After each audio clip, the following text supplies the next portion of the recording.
Alors, comme annoncé dans mes 2 dernières vidéos, alors je rigole parce qu'il y a toute une installation technique aujourd'hui pour le son.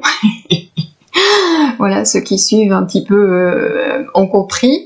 Donc, alors, comme annoncé dans mes 2 dernières vidéos, quelques éclairages aujourd'hui sur les programmations, les mécanismes de la dualité dans laquelle nous vivons. Et donc de la matrice dite d'enfermement. Et par voie de conséquence, aussi les événements que nous traversons et allons continuer vraisemblablement de traverser. Je dirais aussi à la fin quelques mots à propos de l'ascension. Alors, ce qui fait déjà beaucoup en effet.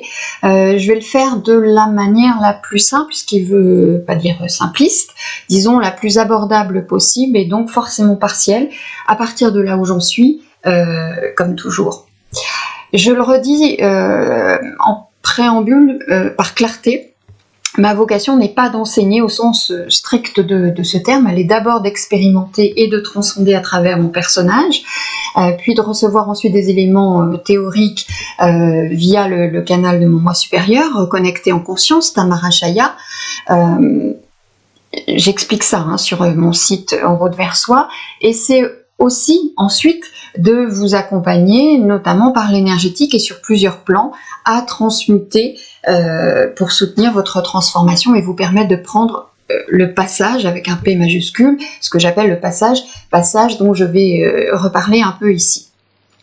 Comme d'habitude, prenez ce qui résonne pour vous, selon là où vous en êtes, et puis restez ouvert, c'est-à-dire curieux à entendre au-delà et à y revenir si besoin au fur et à mesure de vos propres avancées évolutives. Il est possible, selon justement là où vous en êtes, que des résistances surgissent en vous à certains moments de cette vidéo. Donc c'est aussi une invitation que j'avais envie de faire ici à l'art de la nuance.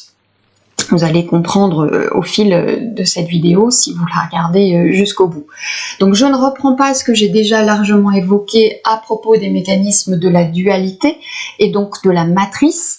Je vous renvoie à mon billet du 13 avril 2019 sur mon blog Des mots à l'âme, billet qui a pour vocation de donner des clés sans générer de la peur, du repli, du rejet, de la paranoïa, sans être une invitation complotiste du tout, juste un appel au discernement. Discernement qui est la base du retour à la souveraineté selon moi.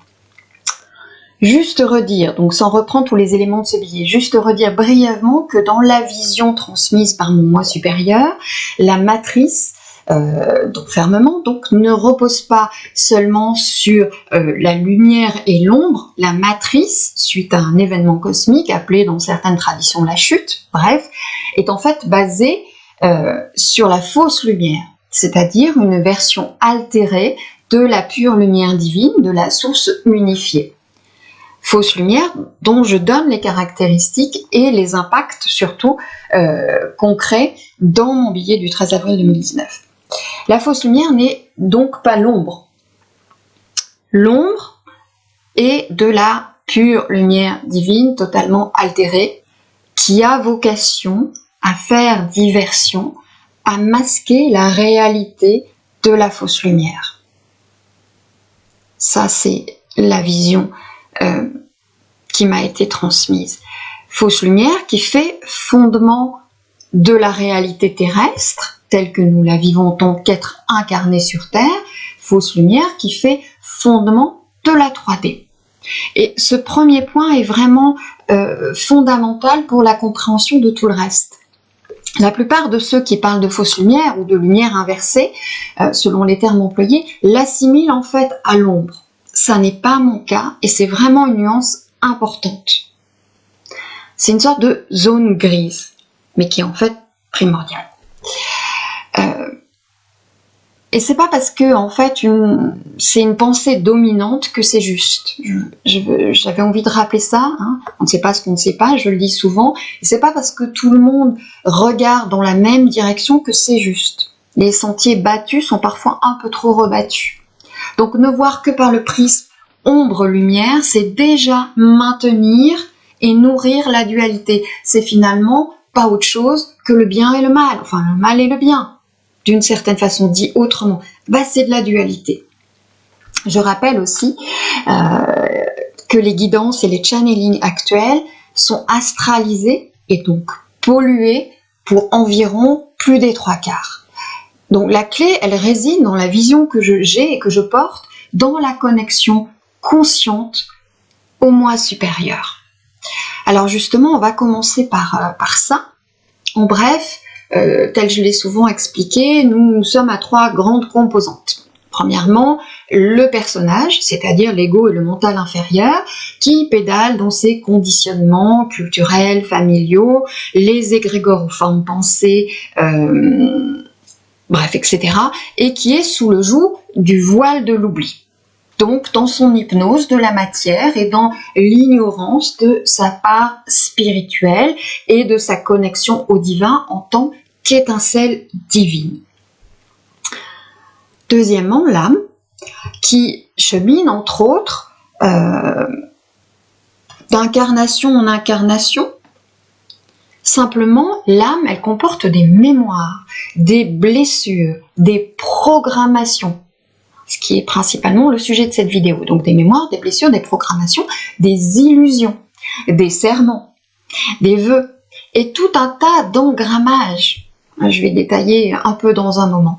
Donc la clé, vous comprenez bien, ne peut pas être uniquement cette part, qui a aussi des bagages.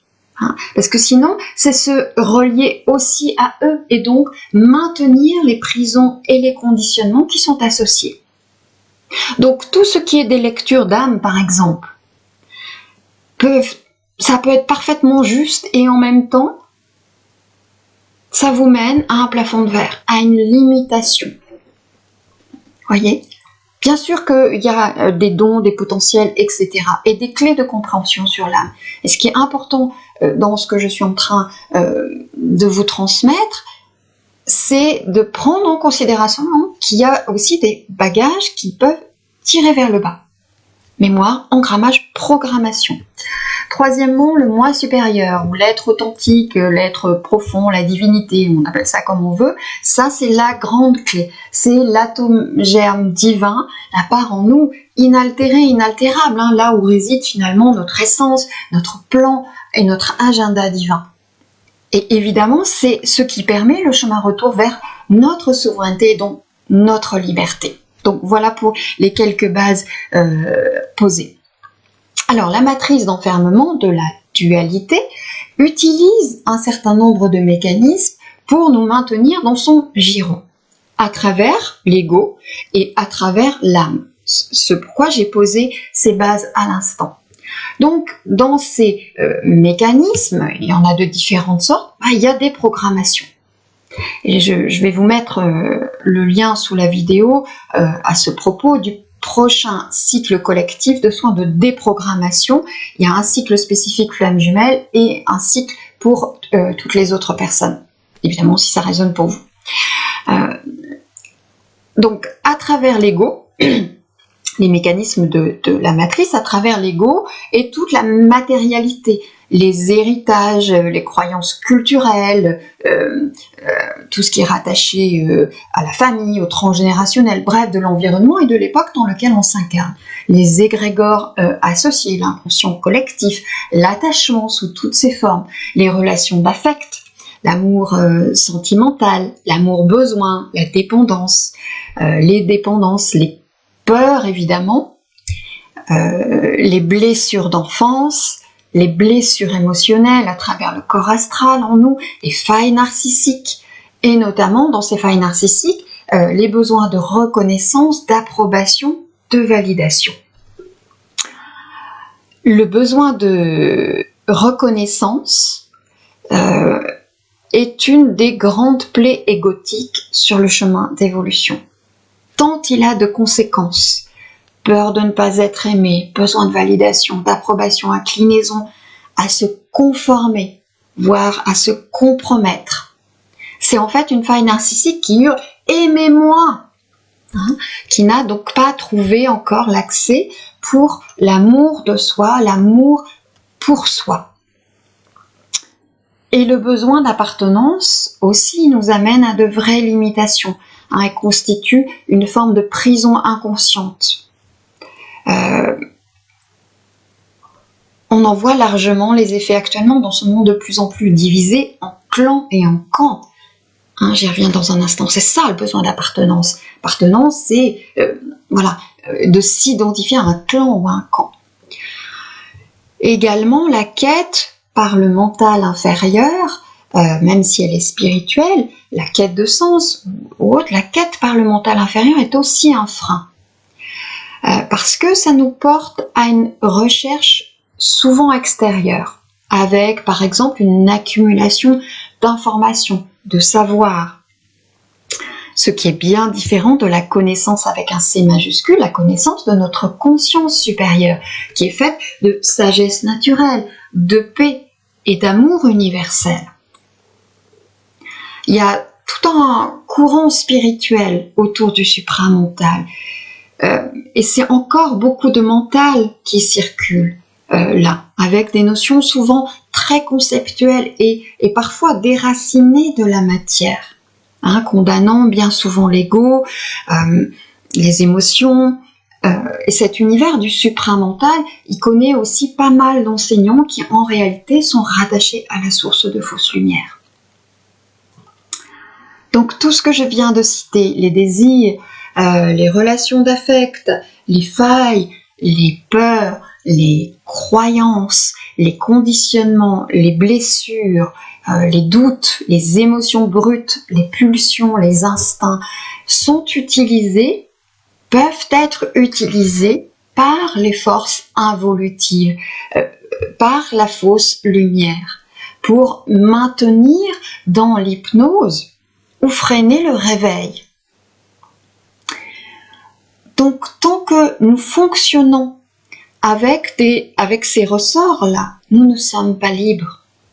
Et ce n'est pas parce que vous êtes réveillé que vous êtes libre, puisqu'il y a encore le spectre de l'ego spirituel et ce qui est du ressort aussi de l'âme, que je viens d'évoquer brièvement et que je vais développer. Donc, ça demande d'abord de sortir de l'identification. Le processus de désidentification du personnage est un dépouillement. Dépouillement et non pas développement personnel, comme je l'ai souvent dit. Il y a plein d'outils maintenant pour ça, donc faites marcher votre discernement et puis la première des choses, c'est que vous pouvez peut-être fixer en vous une sorte de garde-fou avec une intention simple et claire de n'agir et de ne recevoir, quand ce sont des soins, des initiations par exemple, que ce qui est de l'ordre de la pure lumière divine. C'est simple. Ça a pris 15 secondes. Donc le personnage est un des ingrédients de l'incarnation. L'idée, c'est de lui ôter les rênes de notre vie, hein, de le voir agir, interférer, et de cesser de se prendre pour lui. De comprendre que même avec un travail profond d'évolution, il est encore là, c'est lui qui fait que nous avons des préférences. Hein. Désidentification est différent de dissociation, qui est un mécanisme de protection et non d'évolution. Donc il s'agit bien de vivre ses émotions, par exemple, sans être ses émotions, sans être enseveli, sans les cultiver. Une émotion, c'est quelques secondes. Après, c'est la reprise par le mental inférieur qui continue de la faire vivre, l'émotion. Et parfois pendant des années. Mais l'émotion, sensation, c'est quelques secondes. Vous voyez que tout est question, là encore, de lucidité et de choix. Choisit-on d'alimenter le drame, la pièce de théâtre, les illusions, les conditionnements, les égrégores, et donc toute la machinerie qui va avec? Donc c'est en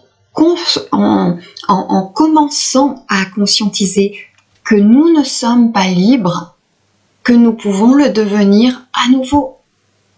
C'est en commençant à conscientiser que nous ne sommes pas libres que nous pouvons le devenir à nouveau. Les mécanismes de l'âme maintenant, alors sont autres. Ils sont en lien étroit avec l'incarnation et la roue karmique d'incarnation. Comme je l'ai déjà dit, la roue karmique d'incarnation est tout ce qui est rattaché, font partie des ingrédients de la matrice d'enfermement. Et j'y viens en détail. Simplement avant, je veux d'abord commencer par les programmations sur l'âme.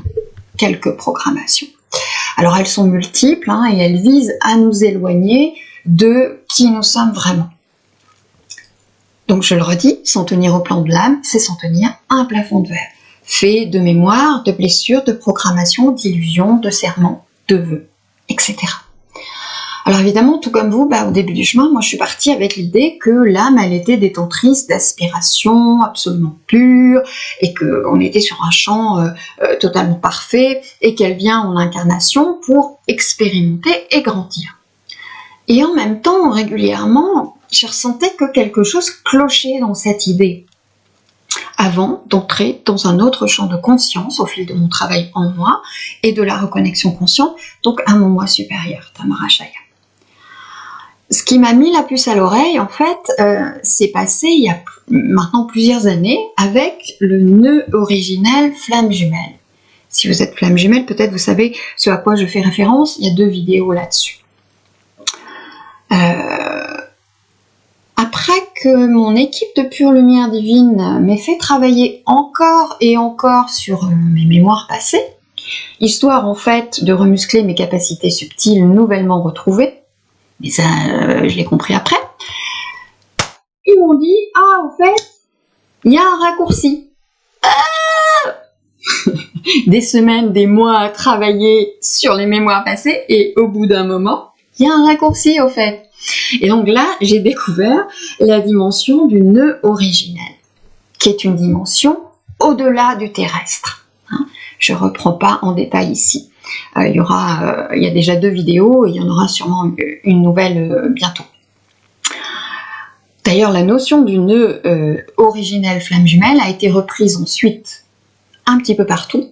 Je l'ai transmise il y a quelques années maintenant, elle a été reprise un petit peu partout en version altérée. En fait, en ramenant le nœud à une dimension d'incarnation terrestre. Ce que ça n'est pas, puisque c'est une mémoire originelle avant le cycle des incarnations, même s'il y a une programmation là-dessus, peu importe, je ne rentre pas dans le détail, c'est une mémoire originelle. Et en fait, comme les personnes qui ont repris cette information n'ont pas accès à ces plans-là, eh ben, elles l'ont traduit et donc déformé à partir de là où elles en sont. Ce qui est logique. Parenthèse refermée. Donc, revenons à nos programmations sur l'âme.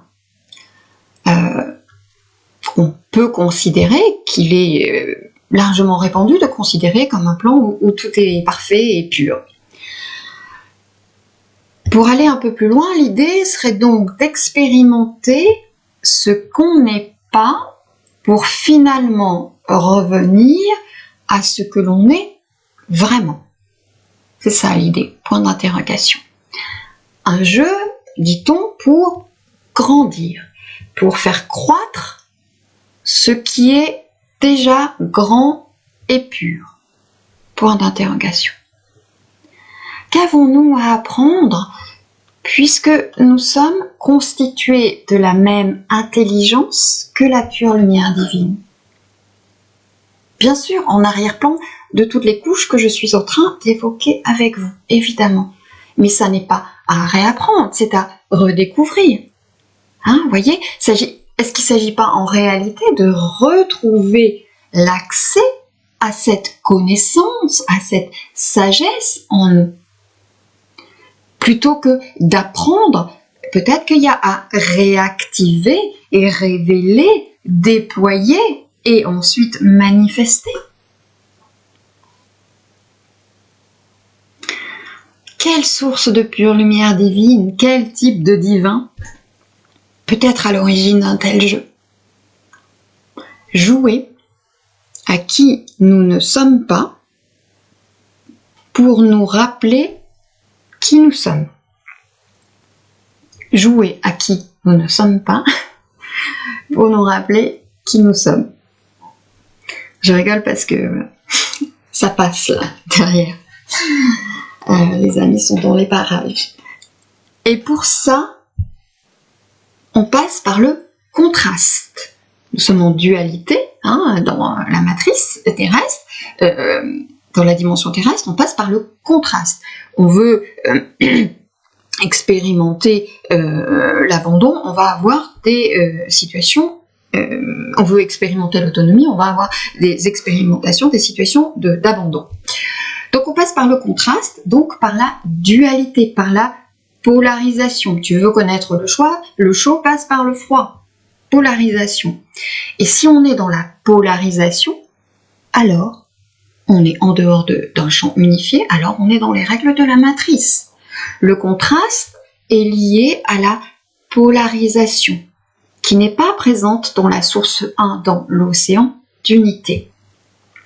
Seul, en dualité, existe le besoin de faire l'expérience de ce qui n'est pas pour savoir ce qui est.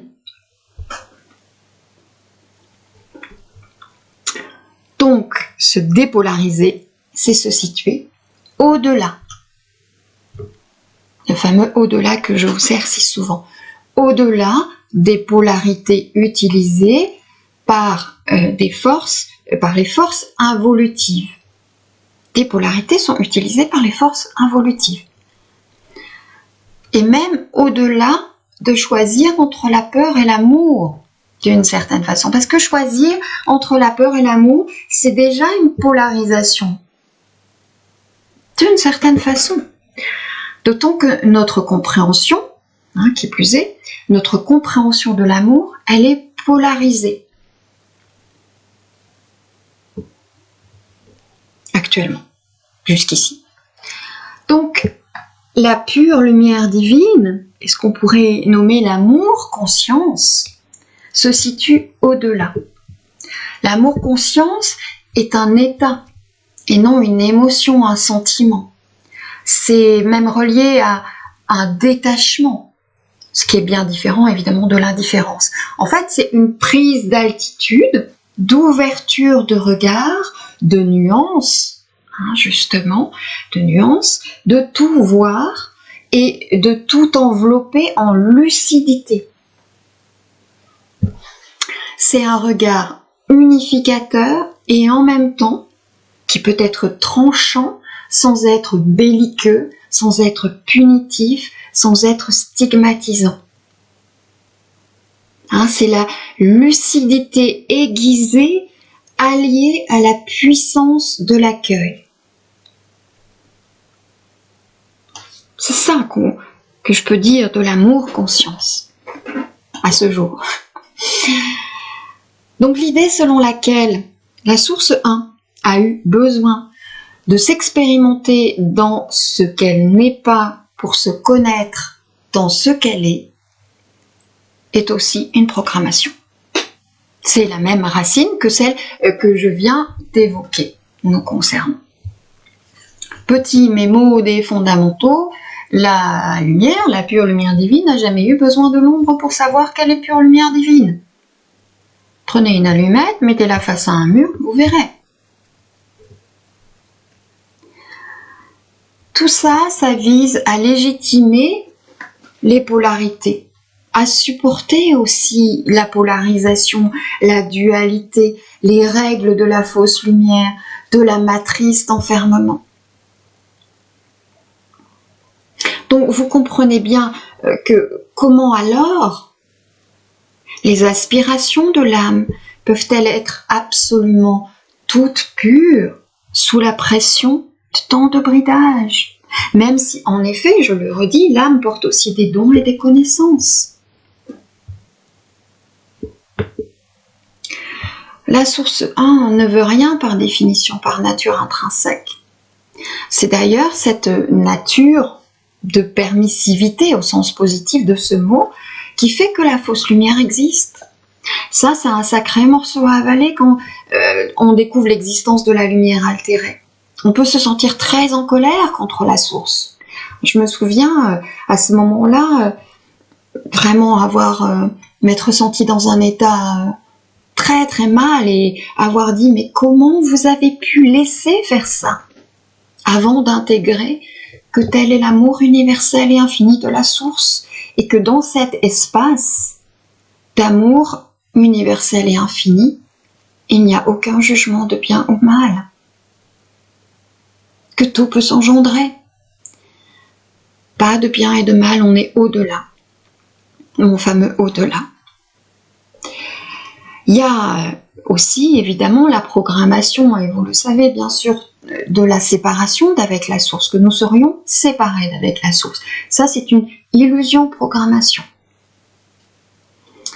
Autre programmation, celle qu'il n'y a pas d'autre choix que de se réincarner encore et encore, terrestrement parlant, je m'entends. Il y a en fait un engrammage qui se réactive, notamment chaque fois que l'on quitte son corps, que l'on meurt, comme on dit. Si on peut dire ça comme ça du point de vue terrestre. Donc en fait, c'est un moment sensible là, qui peut être dépassé si en amont, là, quand on est vivant, le job a été fait en soi, le job de dépouillement et de retour à la souveraineté. Parce qu'en fait, c'est un moment à la fois créatif et aussi une jonction critique. Parce qu'il y a dans cette plongée d'obscurité une tentation, en fait, à ce moment-là, d'appeler la lumière. Mais quelle lumière? Celle qui va nous ramener vers le connu habituel et donc une nouvelle incarnation? Ou accepter alors, dans cette plongée d'obscurité, le vide temporaire pour devenir conscient de sa pure conscience et ensuite faire le choix de s'unir à l'esprit. Et donc là, on ne reprend pas le tunnel retour.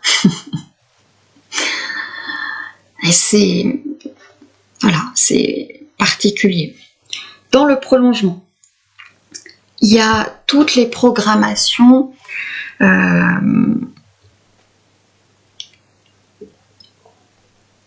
concernant les relations à pacifier. Les réparations d'actes commis, les vœux, les sermons, etc. Non pas que ce soit faux, c'est pas ça que je dis. Simplement, cela fait partie de la matrice des ressorts pour nous y maintenir. Donc on peut les transmuter, c'est ok, simplement dans la conscience de ce à quoi cela appartient. Toujours la conscience, c'est ça qui est au cœur de tout en fait. Plus on est conscient, plus on est libre. Programmation aussi que l'on ne peut ascensionner individuellement. Alors selon ma vision, on le peut. C'est vrai que nous sommes interreliés. Interreliés, c'est différent de dépendants. Parce que nous sommes un, en effet, nous sommes connectés. Et cela ne signifie pas que nous sommes emprisonnés par le choix des autres. Ça se peut pas. Le divin, la pure lumière divine, ne peut avoir engendré une telle condition. C'est quelque chose de matriciel. Donc, programmation que l'on ne peut pas ascensionner individuellement. Donc, on est un, connecté, en effet, et en même temps pas emprisonné par le choix des autres. Simplement, ça ne signe pas la fin de la matrice que d'ascensionner individuellement. Ce qui fait un stop à la matrice d'enfermement, c'est que cela soit collectif. La dissolution, elle ne peut venir que par le collectif. La nouvelle terre, comme on dit, c'est par la dissolution de toutes les programmations et mécanismes duels. Donc en s'occupant de soi, nous servons le collectif. Et servir le collectif, ce n'est pas servir son personnage, ni son ego spirituel, qui est parfois avide, entre guillemets, et tacitement de contribution. Donc voilà, ce sont là quelques exemples de programmation. Et nous voici rendus au moment où je veux aborder tout ce qui a trait au karma, à la roue karmique des incarnations, même si je viens un petit peu de le faire. C'est une autre facette là qu'on attaque ensemble. si vous êtes toujours là. D'abord, il est pertinent de comprendre qu'en raison de la construction de notre mental ego, notamment via un engrammage au niveau de notre ADN, notre mental ego, donc à chaque vécu de l'ici et maintenant, confrontant, à chaque vécu confrontant, va vouloir aller chercher une réponse déjà connue, donc dans le passé, soit le passé de l'ici et maintenant, soit des vies passées. Je mets des guillemets parce que, bon, la question du temps, bref.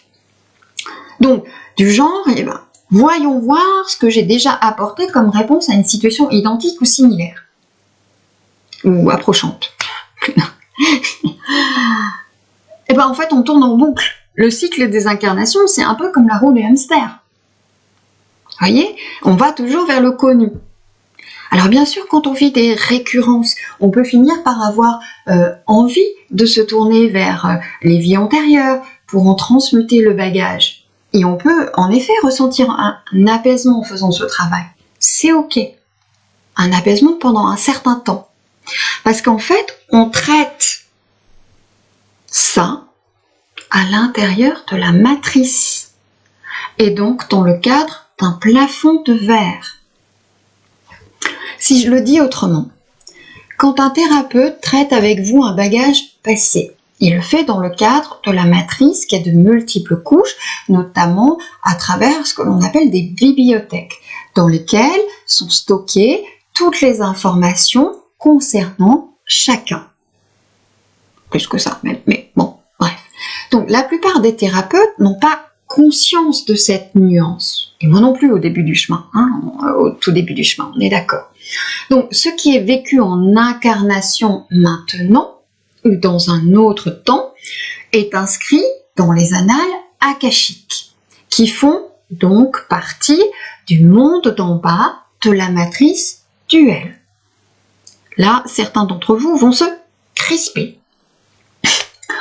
Toute personne incarnée maintenant ou dans un autre espace-temps a son livre propre et a même sa collection de livres dans les annales akashiques, dans des bibliothèques.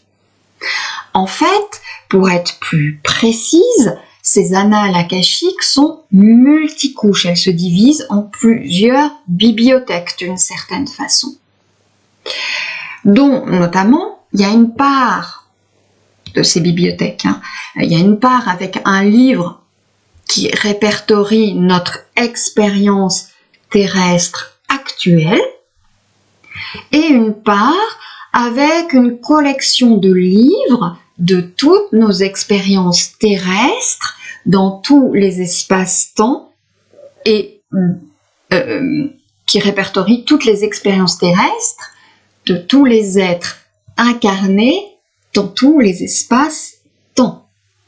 Ce qui finit par constituer une mémoire de l'inconscient collectif. Je l'ai dit lentement pour que ce soit clair. Donc tout ceci en fait est soumis au mécanisme de la matrice d'enfermement. Ça ne veut pas dire que les infos sont pas justes, c'est pas ça que je suis en train de transmettre. Ça veut surtout dire que ces informations peuvent être récupérées, et elles le sont, peuvent être utilisées par les forces involutives de la matrice duelle, par la fausse lumière. Notamment, et on boucle la boucle, notamment à travers des programmations, des serments, des vœux qui nous font justement tourner en boucle et pédaler dans du connu, reconnu, ressucé, etc. Donc, et ça à travers l'âme, comme je viens de l'évoquer là. Voyez ? Bonne nouvelle, il y a une bibliothèque au-delà, encore au-delà de la matrice d'enfermement, qui, elle, répertorie toutes nos expériences, incarnées, stellaires, multidimensionnelles, on va dire, toutes nos expériences. Une bibliothèque que moi j'appelle de pure lumière divine, je l'appelle un peu autrement, mais on va l'appeler comme ça là, une bibliothèque de pure lumière divine placée donc dans des dimensions supérieures, en dehors de la matrice.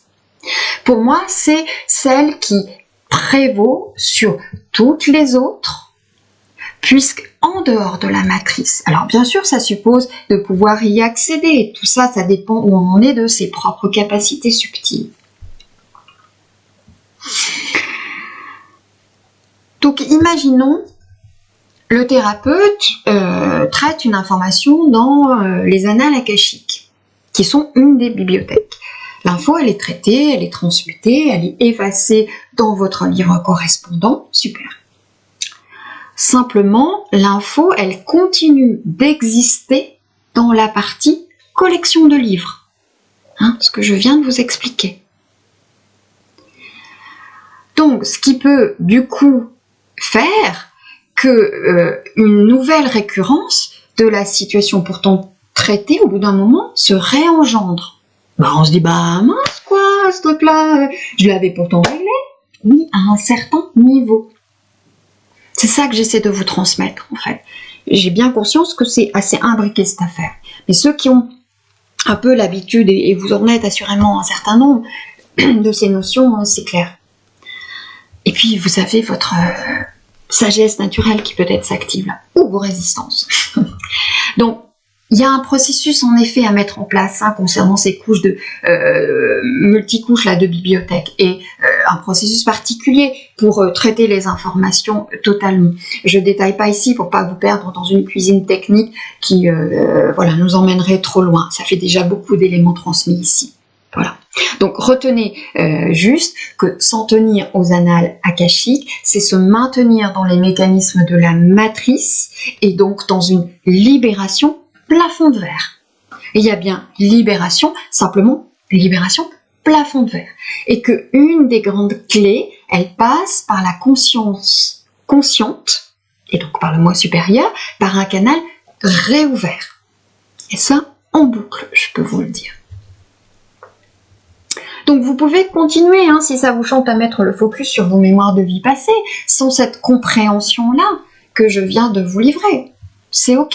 Et même si vous êtes maître nombre, je vois ça toutes les semaines. Des thérapeutes, parce qu'ils en sont là où ils en sont, ou parce qu'ils sont en fausse lumière, en source fausse lumière, continuent de proposer un travail sur les mémoires passées à des âmes maître nombre. Ok. À propos des âmes maître nombre, 11, 22, 33, j'ai fait un billet sur mon blog des mots à l'âme, roue karmique d'incarnation.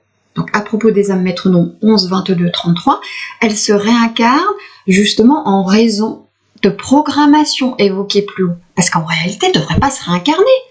Elles sont sorties de la roue karmique d'incarnation, elles ascensionnent, elles sont censées... Donc, elles ont fait le tour complet de la roue karmique d'incarnation, soit les 9 cycles d'expérimentation incarnée, elles devraient ascensionner.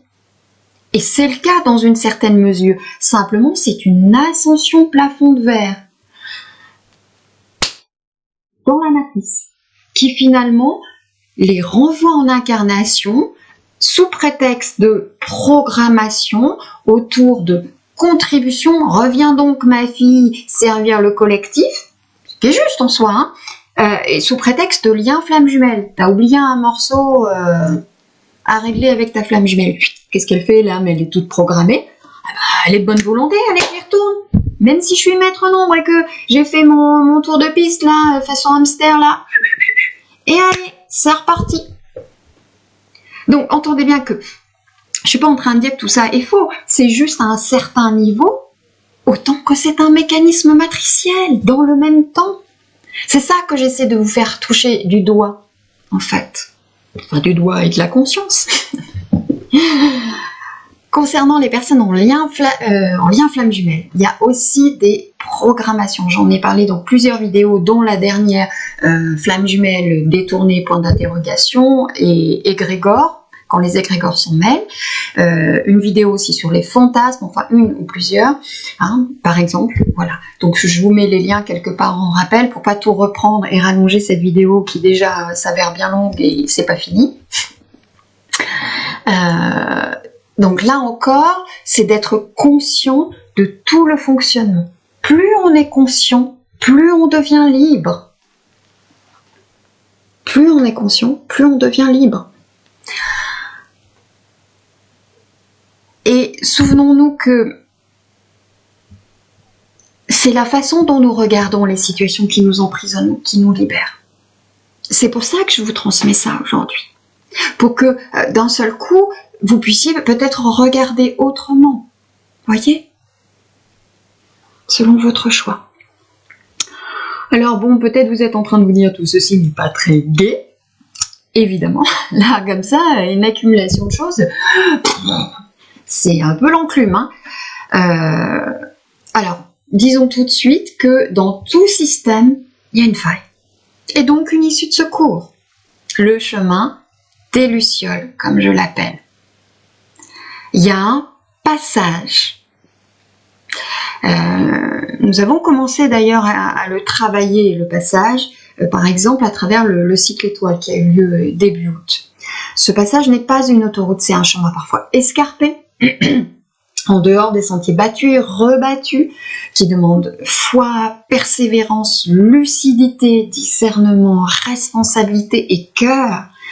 Et c'est un passage qui comporte des paliers. En tout cas, il y a des paliers pour arriver au passage, comme des portes. Et ces portes, on ne les passe pas d'un coup d'un seul, voyez ? Donc, soyez attentifs et peut-être même vigilants à l'hypnose de masse, spirituelle ou non, qui montre toutes les mêmes portes ou qui vous dicte tacitement ou plus fermement parfois lesquelles ouvrir.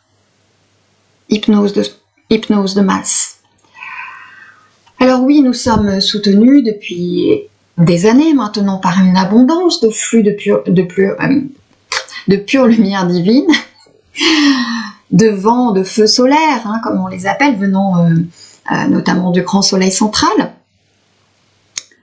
Ça impacte notre fréquence vibratoire, on peut tous le ressentir plus ou moins, ça engendre des réveils, des ouvertures de conscience, des activations,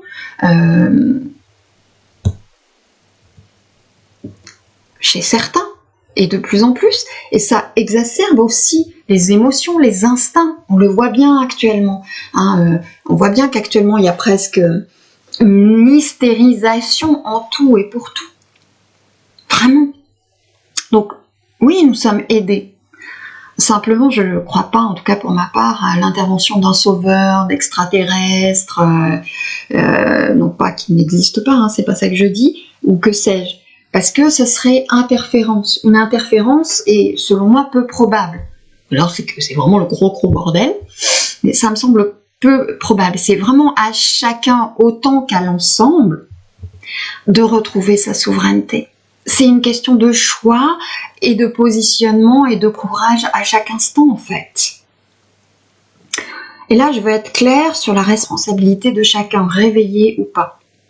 Alors, je sais qu'il est de bon ton, même dans le milieu spirituel, de désigner des coupables, et surtout en ce moment, notamment dans ce qui est appelé les puissants, donc c'est-à-dire les gouvernants politiques et les acteurs économiques majeurs.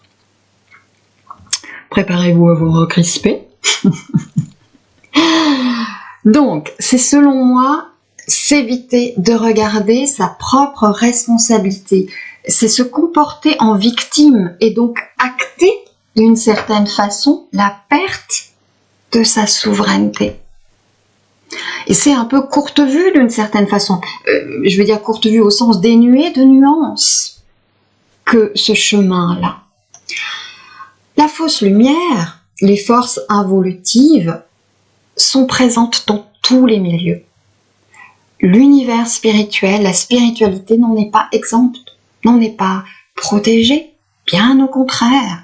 Plus nous avançons, plus les consciences s'ouvrent, plus la fausse lumière investit le milieu dit spirituel ou coopte des personnes, des enseignants en source vraie lumière, mais qui n'ont pas réglé notamment leur faille narcissique et entre autres le besoin de reconnaissance. Et comme je dis, ils se font choper, c'est-à-dire polluer par la fausse lumière. Et ça, en ce moment, je vois ça chaque semaine.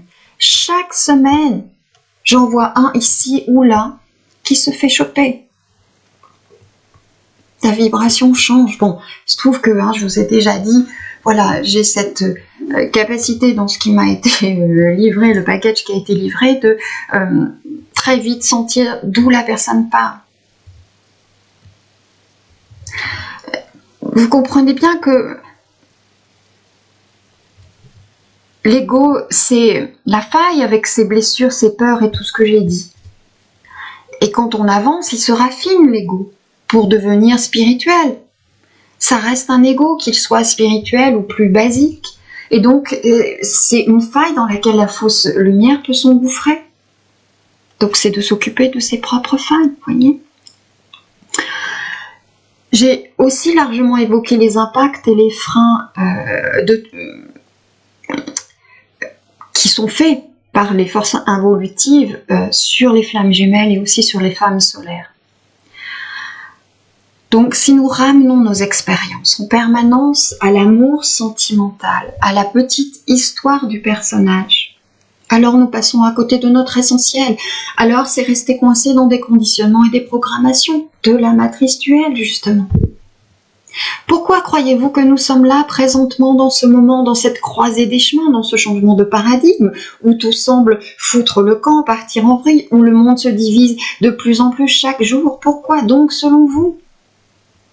Selon ma vision, là où j'en suis, pour abonder à la brèche d'ascension, qui a été créée il y a, entre autres, 2000 ans par l'ami Yeshua, comme je l'ai expliqué plusieurs fois, et qui a abondé par les vents solaires dont je parlais il y a un instant, et de tous les changements vibratoires qui ont lieu à un niveau plus vaste. Donc, c'est se saisir du réveil provoqué, par exemple, soit par un lien de flamme jumelle, soit par autre chose, pour peser sur la direction du bateau. Pas pour continuer à danser alors que les cales prennent l'eau, ni pour se lamenter sur la déco de notre cabine. L'autre jour, il y a peu, une personne me contacte pour connaître l'origine première du phénomène, m'écrit-elle, flamme jumelle dans les textes sacrés. Alors là, je peux vous dire, je suis bien la dernière personne à consulter sur les histoires de concepts. Quand la maison brûle, mène-t-on une investigation pour faire une thèse sur comment a été construit le robinet du quartier plutôt que de l'activer concrètement? À méditer comme métaphore. Donc nous voilà avec des groupes d'initiés ou vénérant tel maître à la mode. Nous voici dans le royaume de ceux qui savent sans l'ombre d'un doute, oubliant que l'on ne sait pas ce que l'on ne sait pas et que l'on parle toujours à partir de là où on en est, tout comme je l'ai évoqué encore aujourd'hui en vous partageant quelques séquences de mon parcours qui s'est vu évoluer en termes de vision et de compréhension au fil du temps et au fil de mon ouverture de conscience. Donc, considérer que nous sommes rendus dans quelque chose de définitif, waouh! Nous voici donc au sein des éveillés qui ne veulent fréquenter que des éveillés comme eux, rejetant plus ou moins ouvertement les endormis du haut de leur conscience hautement et définitivement éclairés, condamnant les ombrageux qu'ils ont reconnus ou que leur gourou du moment leur a jetés en pâture, parfois dans un élan de violence verbale plutôt vif, publiquement de préférence, c'est mieux. J'ai déjà écrit plusieurs fois sur mon blog à ce propos. Donc, classiquement, les désignés sont les politiques, les riches, les journalistes des merdias, comme on dit, les juifs, évidemment. Bref, les puissants. S'il y a des puissants, y aurait-il alors des impuissants? n'ai pas envie de me considérer parmi les impuissants, voyez-vous. Dans le même temps, ces personnes parlent d'amour, voire revendiquent leur conscience élevée. De quel amour s'agit-il?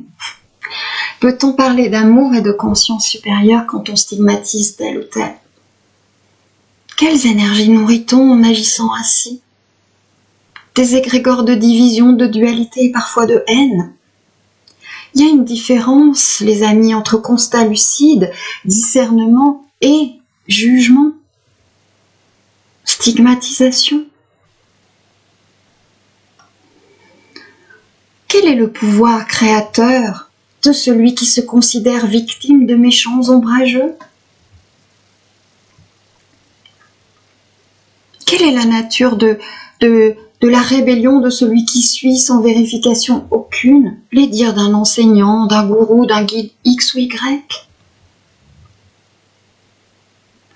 Tout ceci se fait souvent à partir d'éléments de langage repris ici et là par des gens qui se disent plus éclairés que ceux encore dans le noir de l'ignorance. Les moutons, les moutruches, c'est-à-dire les moutons autruches, les moujons, c'est-à-dire les moutons pigeons. Déjà, vous voyez, ces qualificatifs, ils parlent d'eux-mêmes, ils parlent à eux seuls du mépris, finalement porté à ceux qui pensent autrement, qui font d'autres choix, qui en sont ailleurs. Ceci dit, à créer des animaux qui n'existent pas, moutruches, moujons, on va peut-être aussi inventer un nouveau virus. Humour, noir, bon, bref. Moujon, moutruche. Aïe, aïe, aïe. Beaucoup de ceux qui se disent éveillés, éclairés, se revendiquent actuellement résistants. C'est le mot qu'ils emploient. Donc, ceux qui pensent autrement deviennent automatiquement des collabos. Quand les relents d'un passé douloureux s'infiltrent ainsi dans l'histoire, cela est toujours interpellant, en tout cas pour moi. Et j'en ai froid en vous le disant. Qu'est-ce que la résistance? Est-ce ériger l'étendard de l'individualisme, du moi-je comme seul et unique repère? Est-ce reprendre les convictions et croyances de quelqu'un dont on ne sait même pas, ou même plus, à quelle source il est rattaché, source énergétique autant que source d'information? Et qu'en est-il de cette fougueuse résistance affichée sur les réseaux sociaux, sur d'autres terrains moins virtuels que cela? Par exemple, cette fougueuse résistance s'active-t-elle aussi pour soutenir tous ceux, toutes celles, errant sur les océans en recherche d'une terre d'accueil, parce qu'ils fuient la guerre ou la famine dans leur pays? Cette fougueuse résistance s'active-t-elle aussi face à l'indifférence pour ceux qui dorment dehors ou demandent contribution au feu rouge, là, juste en bas de chez nous? Cette fougueuse résistance s'active-t-elle face aux forêts dévastées au profit de plantations de soja ou de palmiers à huile pour assouvir nos besoins quotidiens de consommation de viande ou de Nutella? Eh oui, un résistant ne peut pas être sur tous les fronts. Il choisit ses combats selon des priorités éminemment affûtées, avant d'en faire un prêche au sein d'un tribunal réseaux sociaux uniquement à charge, effrayant de condamnations expéditives. Ainsi est donc le temps présent, auquel nous participons et dont nous portons responsabilité, selon les choix que nous faisons. Il ne s'agit pas d'être passif, de tout accepter, de tout croire, de tout gober, simplement de se positionner à partir d'un espace pacifié en soi. Et voyez, en vous disant ces mots-là juste avant, tranchant ces mots, ils ne comportent aucune colère, car avant de les prononcer, ce à quoi ils étaient rattachés a été rencontré et pacifié en moi. Et puis, vous savez quoi? Parce que j'ai l'air de m'égarer, mais je ne m'égare pas du tout en réalité. vous savez quoi? Quand on prononce le nom d'une personne, pour la stigmatiser donc, on appelle son énergie. C'est un élément de connaissance de base en énergétique. Donc en plus d'alimenter des égrégores, de stigmatiser tel ou tel en citant sans cesse son nom, en la désignant coupable, c'est appeler son énergie. Et donc la source à laquelle on l'a dit rattachée. Donc si on l'a dit rattachée à la source fausse lumière, on appelle la source fausse lumière. Bon, ok. Stigmatiser autrui, quel qu'il soit, est-ce que c'est pas en réalité une stratégie égotique pour ne pas aller à la rencontre de ses propres ombres et dissonances, l'extérieur stigmatisé n'étant alors qu'un exutoire, voire un défouloir? Réagir, râler contre, blâmer, opposer rébellion à soumission, c'est juste entretenir les mécanismes de la dualité, c'est alimenter le drame, tout en dénonçant la division. Telle est l'ambiguïté du genre humain, qui prétend la maturité quand il agit comme un enfant. Il ne s'agit pas d'être passif, de tout accepter, de tout croire, de tout gober, partout le discernement à sa place. Évidemment, c'est mon leitmotiv, le discernement. Il s'agit d'incarner en congruence, de rayonner ce que nous souhaitons. La paix? Alors incarnons-la. Et d'abord en soi. Sur ceux désignés comme les méchants, les ombrageux, bien sûr, il existe en politique, en économie, des êtres rattachés à des forces involutives, évidemment. Ça n'est pas systématique non plus. La plupart sont comme vous, comme nous tous, un peu paumés face à des repères qui s'étiolent. Comme nous tous, faits de failles narcissiques, de croyances, de filtres. Et plus leur densité égotique est importante, ce qui est en effet souvent le cas pour être là où ils sont, puissants, plus la fausse lumière, plus les forces involutives peuvent les impacter et impacter leurs décisions. En effet, et oui, ces décisions peuvent être dénuées de sens, contradictoires, ambivalentes, incohérentes, confuses, issues d'un prêt-à-penser mondial, etc., etc. Oui, il y a des tas de trucs qui vont de travers, sont pas clairs, des erreurs, des abus, des manipulations, des déséquilibres, du contrôle, de l'avidité, de la peur diffusée, etc., etc. Ok, tellement de chez tellement, oui, tellement de chez tellement. Et en même temps, peut-être que c'est juste aussi simple que ce que je viens de brièvement évoquer. Ils sont juste comme nous. Et ça ne traverse a priori pas l'esprit de ceux qui se disent définitivement savoir. Ok, la nuance, les amis, la nuance qui préserve de tout dogmatisme, même celui qui se revendique comme libérateur. Selon ma vision, aucun dogme ni dogmatisme ne peut être libérateur, même s'il le prétend. On ne se libère pas à coups de chaîne. On ne se libère pas à coups de chaîne. Que savons-nous en réalité du rôle des soi-disant ombrageux dans ce paradigme? N'y a-t-il pas eu besoin de Judas pour que Yeshua devienne le Christ? Je ne suis pas en train de valider quoi que ce soit ici ou là, soyons clairs. Bien sûr qu'il peut y avoir des périls ici et là, et tout ce qu'on ne sait pas, et que la vigilance lucide et ouverte est juste et utile, bien évidemment. Je suis en train de vous inviter à la nuance et surtout au discernement. Et d'identifier qu'en fait, par ce type de réaction, vous pouvez être aussi en train d'assouvir ou d'essayer d'assouvir un besoin d'appartenance, j'en ai parlé au début. C'est une méga faille comme le besoin de reconnaissance et donc une porte ouverte en vous, aux forces involutives, à la fausse lumière. Alors peut-être que vous pouvez commencer par régler ça en vous, plutôt que d'être focus sur le voisin. On est en plus tous le voisin de quelqu'un. Hein. Ça, c'est être responsable de ce que l'on émet. Et l'univers, il décode la vibration, donc tout ce qui porte lutte, tout ce qui porte de la haine, se trouve pérennisé. La question n'est pas d'avoir un avis, d'être d'accord ou pas, ça c'est du ressort du personnage. Il est question de positionnement, c'est bien autre chose. Et ça se fait à partir d'un espace de paix, non à partir de nos guerres et tourments intérieurs. Il s'agit d'incarner en congruence, de rayonner ce que nous souhaitons et d'entrer dans la souvenance de ce que nous sommes et la souvenance que nous sommes ici pour cela, à ce moment précis, de se réaligner à notre essence, à notre signature vibratoire comme je l'appelle, et ensuite de l'offrir à ce temps présent au-delà des obstacles, des illusions matricielles, des tremblements intérieurs.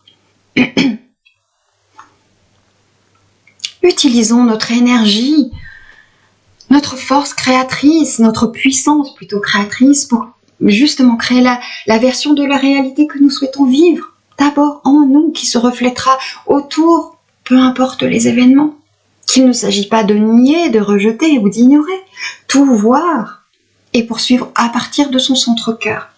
Donc cultivons la bienveillance et la bonté et en même temps soyons affûtés dans notre conscience. Ainsi, oui, nous avons un impact, bien plus que par le blâme sous pseudo-anonyme sur les réseaux sociaux. J'ai souvent parlé de réconciliation, la réconciliation avec un R majuscule, notamment au travers des femmes solaires. S'il est évidemment question de réconciliation en soi, entre toutes nos facettes, entre nos deux polarités, féminin et masculin, il est aussi et surtout question de la grande réconciliation avec cette lumière spécifique, cette lumière altérée. Pas dans un mouvement de viens, allez, on se tape dans le dos et on fait la paix, c'est un mouvement profond, stable, d'amour universel en soi qui ne veut rien selon la nature intrinsèque de l'amour universel. Et donc certainement pas convertir, ramener de force telle ou telle à la maison étant la vraie lumière, ou détruire un ennemi tout désigné comme on peut le lire si souvent en ce moment.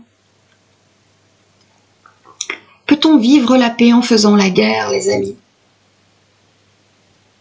L'histoire humaine n'a-t-elle pas déjà répondu à cette question de nombreuses fois? Peut-on vivre la paix en faisant la guerre? Voyez où nous en sommes. Allons-nous poursuivre à partir des mêmes ressorts éculés?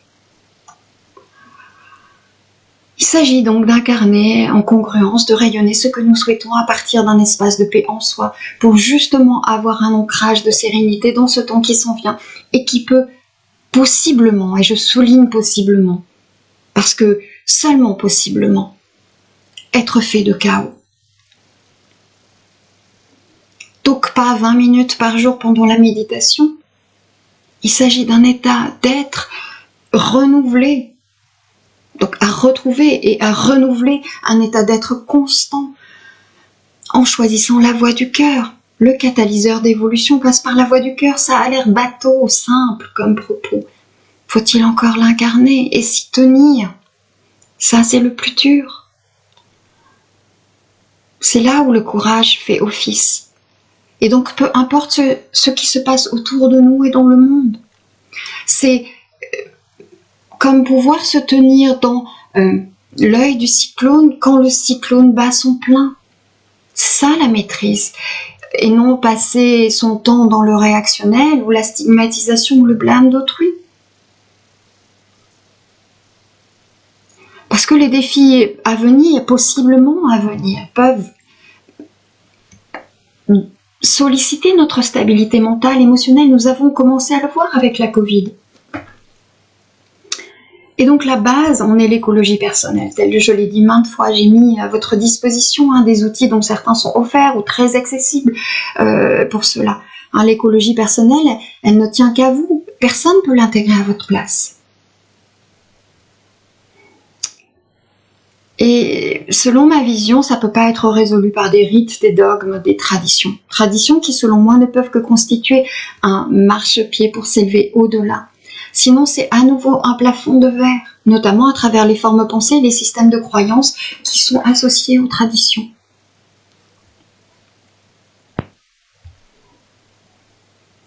Le New Age et toute la spiritualité prônant que l'âge d'or est comme déjà là, donnant l'ascension 5D comme aboutie, ont les mêmes effets que ceux décrits tout à l'heure sur les mécanismes matriciels et de l'âme. Donc ce qui m'a été transmis via mon moi supérieur, c'est une chimère. Une nouvelle prison, en fait, avec une cellule plus vaste et des barreaux d'une nouvelle couleur, mais c'est une nouvelle illusion matricielle. Il y a une 3D et il y a une potentielle 5D falsifiée, disons-le. Il y a comme une scission sur la route évolutive, en fait. Une 3D dans un contexte de ressources à bout de souffle, une 5D chimérique et un chemin des Lucioles par un passage escarpé. Et évidemment, tout ce que l'on ne sait pas encore. Hein. Ça, c'est à l'heure où nous sommes là, maintenant, en 2020. Et je regrette que ça, nous soyons si peu à le dire. C'est ainsi pour le moment.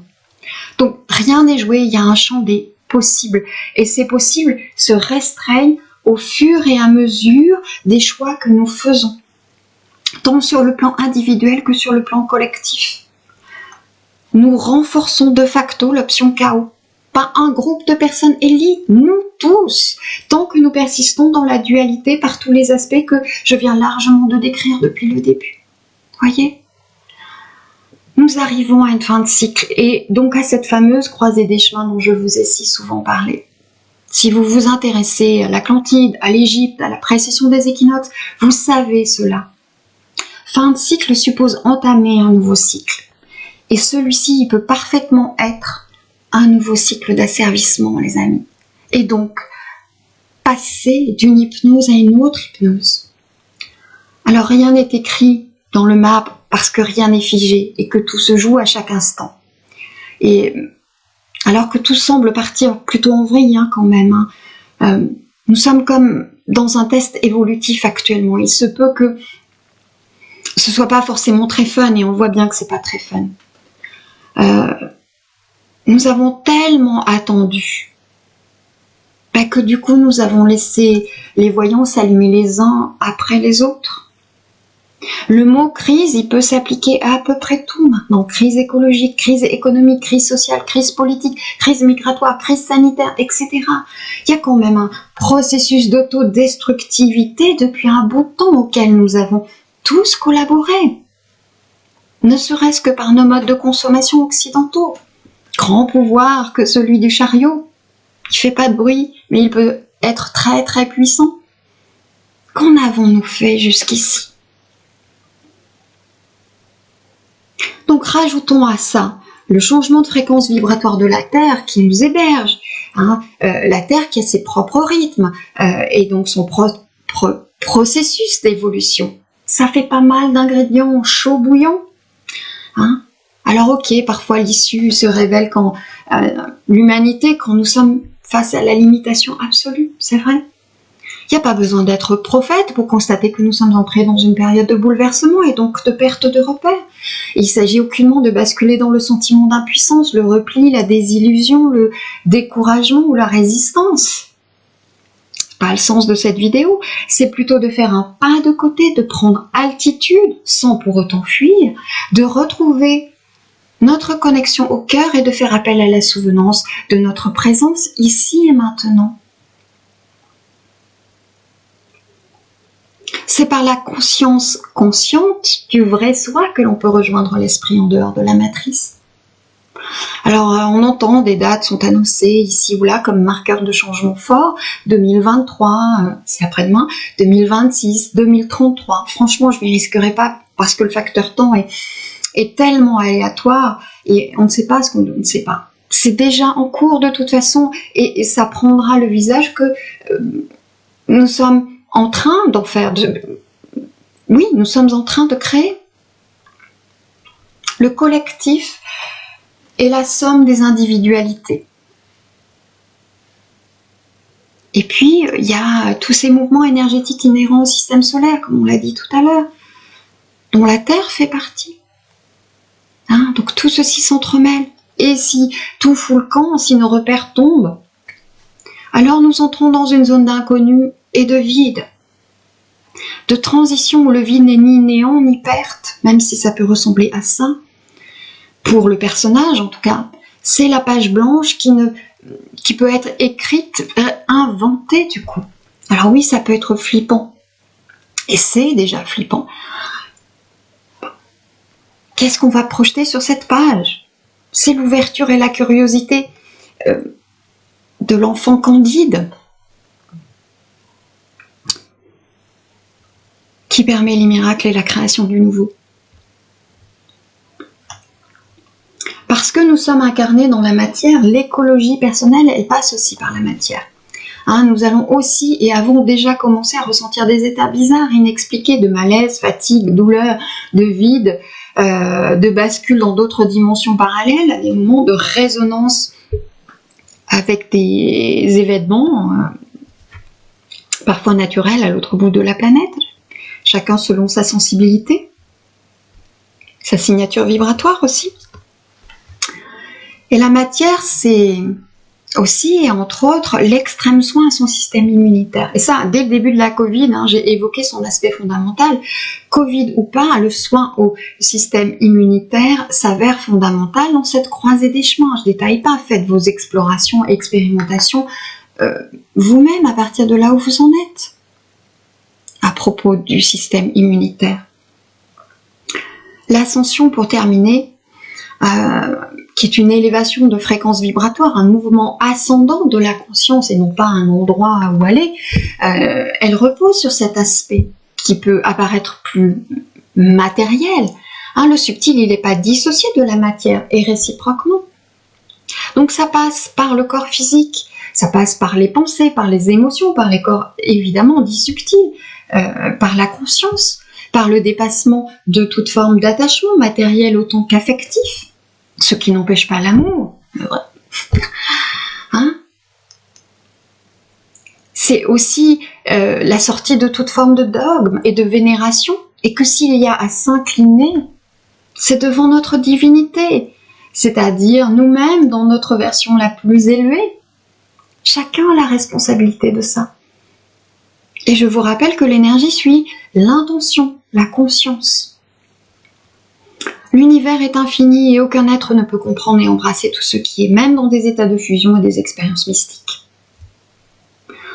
Et pour terminer, je veux aussi vous partager que nous sommes des êtres multidimensionnels, donc présents sur plusieurs plans en même temps. Il y a plusieurs nous quelque part là.